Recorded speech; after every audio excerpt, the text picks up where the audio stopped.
long last, I finally own a Macintosh SE 30. This is the one Mac I've never owned before, ever. Macintosh SE 30 was one of the more desirable of the vintage Macs up until just a few years ago, because they were the most, of the compact Macs, they were possibly the best, because they actually have an internal, I believe it's a NuBus expansion slot, and that cover can be removed, and there it is. It also has, I don't really remember much of the details of these machines, but here's a fine example. It has some wear marks. I think I can clean those up though. On this side too. It is pretty much salvageable, and it still has the programmer switch. But the question of the day is, does it run? I don't even know. I just plugged it in, haven't turned it on. This is it. So here we go.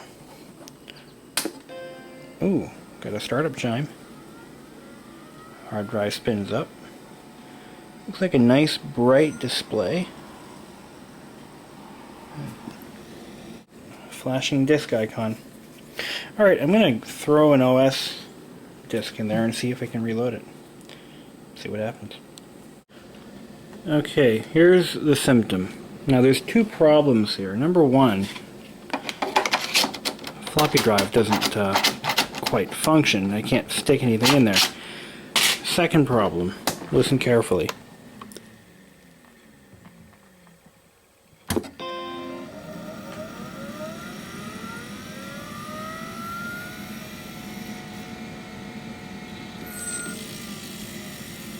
So you hear that? What you're hearing is the heads attempting to move on the platter, or move from the parked position, and once they do, they come into contact with the disk surface, and the drive instantly shuts down. Okay, the Macintosh SE 30 is going under the knife. Here's our flyback analog board. All that seems to be fine, but we're concerned about the hard drive and the floppy drive, which I believe both have failed. In fact, this doesn't look good at all. Yikes. What's this? Looks like this baby's been underwater. Or it's seen water. That's not good. Holy shit. Well, I'm afraid this machine won't be salvageable. That motherboard is absolutely corroded. I'm surprised it turned on at all.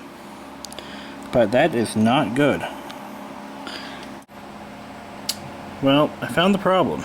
It's not urine, it's actually the battery. The battery had completely disintegrated and leaked all over the motherboard. But that's not all. Check this out. That's all acid. Or acid vapors. It's like it exploded. That's nasty.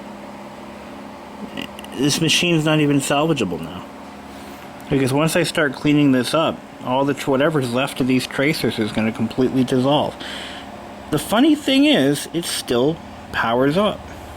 It actually does run. So now that I know that it's just a harmless battery leak, if you want to call it that, I might just throw a known working hard drive in it just to see what happens. I mean, it really might work. It might actually power up and fully boot. That's pretty bad. So I'm going to remove the drive cage. And we're back. We've got a keyboard and a mouse hooked up. I just popped in a 40 megabyte Quantum from a Macintosh Classic. Here we go. We got our startup chime. We've got visual. Hard drive is going nuts, and oh my god. Oh. Okay, well that's still positive. That means we're getting somewhere. So I'm going to try to reinstall the operating system and see what I can do.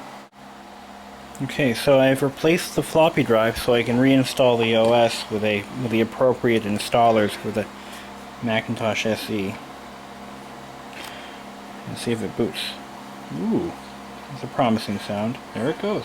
Here's the original floppy drive. As you can see, there's a lot of rust on this drive. I mean, on the edges of all the steel, which is the unprotected part of the steel, because it's coated, believe it or not, the edges are all rusting and everything. And the circuit board doesn't look too bad. It doesn't look bad at all. So far, this machine shows no signs of malfunction, even though a quarter of this motherboard is, like I said, covered in battery corrosion. It's nothing short of amazing. That usually doesn't happen. But we're going to go ahead and just do the universal install. Alright, here we go. I've got the OS installed partially. Turns out one of my discs went bad. The fonts disc went bad, so... But I do have another copy of it somewhere, so no big deal. But I think it might start up now.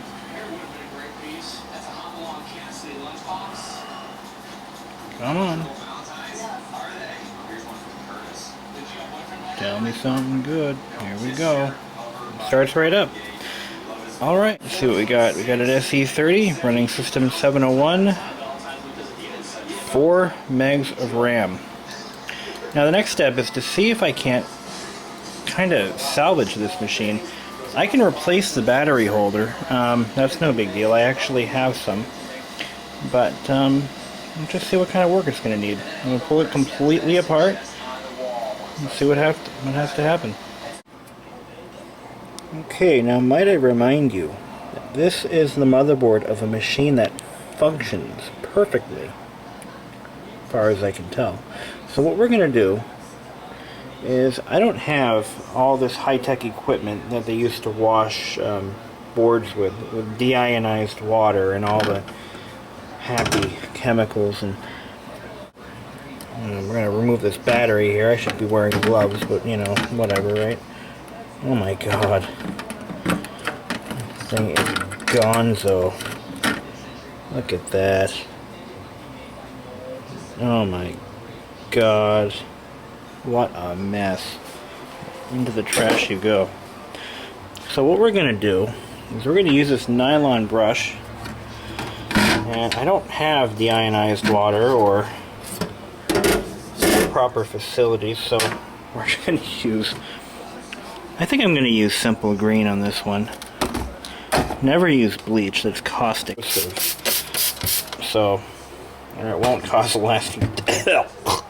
Fumes are bad. Alright. Let me wash this off and see what it looks like after. Okay. Wash the board to see what kind of damage is done, and I'm not happy with what I see. I got the battery mount out, and that was wasted. There is a diode missing. I don't recall seeing it there when I was cleaning. It may have just come off. There's rust buildup all over this section of the board here. So there's realistically probably, what, 1/6 of the board is about trashed, but there's massive corrosion all over these chips. These are, I don't remember what these were for specifically, but they're all the contacts are corroded to hell and back. What else did I see? There's even rust all the way as far back. This is actually what was dripping off of the chassis as that was rusting. But the rest of the board is good. This used to be a capacitor here. Not sure what the value was. It was positioned C12. Probably looked like this originally. The metal casing has completely dissolved. What really kills me is all this buildup on the board. And it still runs. Still, well, probably not anymore. I think this diode was still hanging on by a thread when I washed it off. Oh, man. Underside of the board is perfect. No damage. So, if I'm ever hoping to save that machine, I should just replace the motherboard.